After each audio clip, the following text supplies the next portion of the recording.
What's up mga pre? Ako ang inyong host, Alvin Pacheco at welcome sa Pinoy Rig Enthusiast kung saan bibigyan namin kayo ng mga reviews, insights at mga unboxings. Ngayon titignan natin ang isang mechanical keyboard from Red Dragon. Ito ang Varuna Mechanical Keyboard.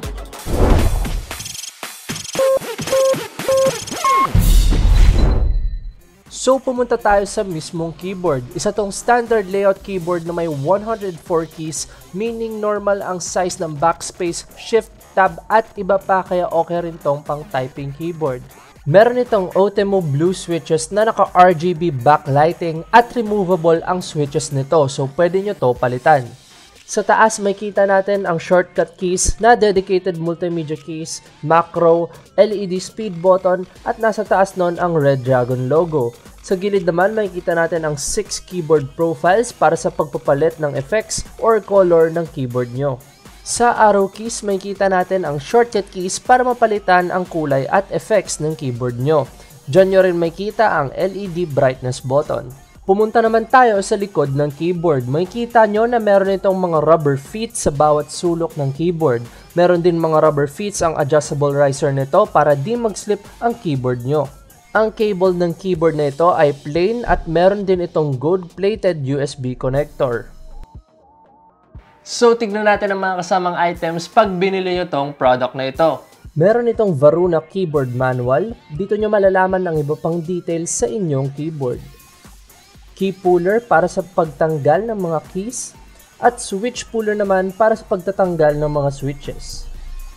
So ito ang conclusion natin para sa Varuna Mechanical Keyboard ng Red Dragon. So unahin muna natin sa pros. Unang-una, aesthetically pleasing itong keyboard na to. Okay na okay yung looks niya. Naka RGB lighting na rin. So lahat ng mga hinahanap ng mga modern keyboard enthusiast dyan, meron naman dito sa keyboard na to with matching price. Cheap na cheap lang to dahil 2,200. Pero yung components niya, hindi. Okay na okay naman siya. Durable, hindi siya yung mabilis masira. SRP niya 2,200 plus, so tinatapatan niya rin yung mga rack keyboard ng easy PC. So kung gusto niyo i-try ito, pwede rin.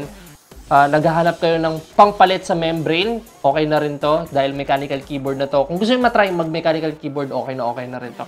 So sa cons naman natin, isa lang ang hindi ko nagustuhan sa keyboard na to, which is ang pagmamanage ng macro niya at saka ng mga RGB lighting, yung customizability niya overall. Kasi wala tong software. So, lahat ng i-adjust mo dito, i-customize, manually mo siya gagawin, FN, palitan ng kulay, FN, palitan ng effects. Hindi mo siya pwedeng magawa sa isang software sa PC, which is para sa akin, sobrang dali mag-customize kapag nasa PC ka. Hindi yung katulad ng i-customize mo dito, mano-mano, FN, palitan ng kulay, palitan ng effects.